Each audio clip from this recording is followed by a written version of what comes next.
சிவகங்கை கோயில் காவலாளி அஜித்குமார் வந்து போலீஸ் கஸ்டோடியல் டார்ச்சரால அடிச்சே கொண்டிருப்பாங்க. அந்த வழக்குல வந்து முன்னாள் முதல்வர் மு.க. ஸ்டாலின் அவர்கள் வந்து டிரான்ஸ்பரன்சியான ஒரு இன்வெஸ்டிகேஷன் நடக்கணுங்கிறதுக்காக, யாருடைய இடையூறும் இந்த இன்வெஸ்டிகேஷன்ல இருக்கக்கூடாதுங்கிறதுக்காக சிபிசிஐடில இருந்து சிபிஐக்கு மாற்றி உத்தரவு கொடுத்தாரு. அந்த அஜித் வழக்குல வந்து டிரான்ஸ்பரன்சியான இன்வெஸ்டிகேஷன் வந்து சிபிஐ கிட்ட இருந்து தான் எதிர்பார்க்க முடியும்னு நீங்க டிரான்ஸ்பர் பண்ணி வச்சீங்க கேஸ. இப்போ அதே மாதிரி அண்ணன் ஆம்ஸ்ட்ராங் கொலை வழக்கை ஏன் சிபிஐக்கு மாத்தல? பகுஜன் சமாஜ் கட்சிங்கிறது ஒரு தேசிய கட்சி. அந்த தேசிய கட்சியோட மாநில தலைவர் தான் அண்ணன் ஆம்ஸ்ட்ராங் அவர்கள் 2024 வரைக்கும் இருந்தாரு. 2024 நம்ம மாநிலத்தோட தலைநகரான சென்னையில வச்சு அவரை படுகொலை செஞ்சு கொண்டிருப்பாங்க. இப்போ அந்த வழக்கு, அதாவது அந்த சம்பவம் நடக்கும்போது வந்து ஆளுங்கட்சியா இருந்தது வந்து திராவிட முன்னேற்ற கழகம், அதாவது திமுக அரசாங்கம் இருந்துச்சு.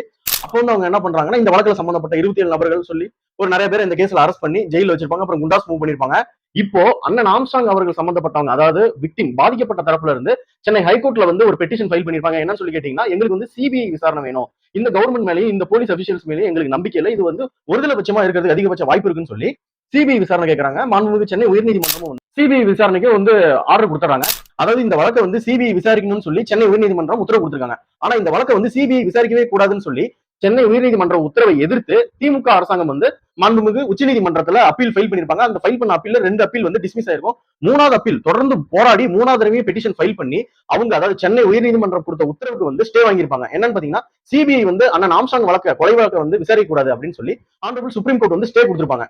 இப்ப வந்து தமிழக வெற்றி கழகம் ஆட்சியில இருக்கிறதுனால, அதாவது நம்மளுடைய அரசாங்கம் வந்து, தமிழ்நாடு அரசாங்கம் வந்து இதுக்கு முன்பு ஃபைல் பண்ண, அதாவது திமுக அரசாங்கம் ஃபைல் பண்ண அந்த அப்பீல் பெட்டிஷனை நாங்க வாபஸ் வாங்கிக்கிறோம்.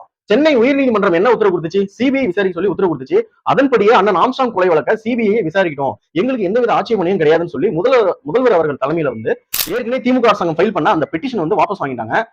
இப்போ எனக்கு ஒரு கேள்வி என்னன்னு சொல்லி பாத்தீங்கன்னா, நம்மளுடைய மடப்புறம், அதாவது சிவகங்கை டிஸ்ட்ரிக்ட்ல வந்து அஜித்குமார்ங்கிற ஒரு நபரை வந்து போலீஸ் கஸ்டோடியல் டார்ச்சர் பண்ணி கொலை பண்ணிருப்பாங்க. இப்ப அந்த வழக்குல வந்து நம்மளுடைய முன்னாள் முதல்வர் மு.க. ஸ்டாலின் அவர்கள் வந்து சிபிஐக்கு இந்த கேஸா மாத்தி ஒரு உத்தரவு கொடுப்பாரு. என்னன்னு பாத்தீங்கன்னா, இதுக்கு முன்னாடி சிபிசிஐடில இருந்து இந்த வழக்குல நியாயமாகவும் ஒளிவு மறைவு இல்லாம டிரான்ஸ்பரன்சியான ஒரு இன்வெஸ்டிகேஷன் வேணும் அப்படின்னு சொல்லிதான் முன்னாள் முதல்வர் மு.க. ஸ்டாலின் அவர்கள் வந்து சிபிஐக்கு அஜித்குமாரோட மர்டர் கேஸை டிரான்ஸ்பர் பண்ணி விட்டுருப்பாங்க.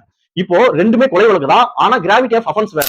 இப்ப அண்ணன் ஆம்ஸ்ட்ராங் பாத்தீங்கன்னா ஒரு தேசிய கட்சியோட ஒரு மாநில தலைவர், அஜித்குமார் பாத்தீங்கன்னா ஒரு பாதுகாக்கப்பட வேண்டிய போலீஸ் ஆபீசராலே அடிச்சு கொலை செய்யப்பட்ட ஒரு பாதிக்கப்பட்ட நபர். இப்ப இதையா நான் சொல்றேன்னா, அஜித்குமார் மர்டர் கேஸ்லயே வந்து நம்மளுடைய முன்னாள் முதல்வர் மு.க. ஸ்டாலின் வந்து எந்த ஒரு இடையூறு இருக்கக்கூடாது, யாருடைய இன்ஃபுளுன்ஸ் இருக்கக்கூடாது, டிரான்ஸ்பரன்சியான ஒரு இன்வெஸ்டிகேஷன் அவர் எதிர்பார்த்தாரு அஜித்குமார் மர்டர் கேஸ்ல. ஏன் அண்ணன் ஆம்ஸ்ட்ராங் கொலை வழக்குல சிபிஐயால டிரான்ஸ்பரன்சியான ஒரு இன்வெஸ்டிகேஷன் கொடுக்க முடியாதா? நீங்க தானே சொன்னீங்க சிபிஐ வந்தாதான் டிரான்ஸ்பரன்சியான ஒரு இன்வெஸ்டிகேஷன் கிடைக்கும்னு சொல்லி அஜித்குமார் வழக்குல சொன்னீங்க. அப்போ அண்ணன் ஆம்ஸ்ட்ராங் கொலை வழக்குல மட்டும் சிபிஐ தலையிடக்கூடாதுன்னு தொடர்ந்து 3 முறையா உச்சநீதிமன்றத்தை நாடி எதுக்கு சிபிஐ விசாரிக்க கூடாதுன்னு ஸ்டே வாங்குனீங்க? யாரை காப்பாத்துறதுக்கு ஸ்டே வாங்குனீங்க? தெரிஞ்சவங்க கமெண்ட்ல சொல்லுங்க. தேங்க்யூ.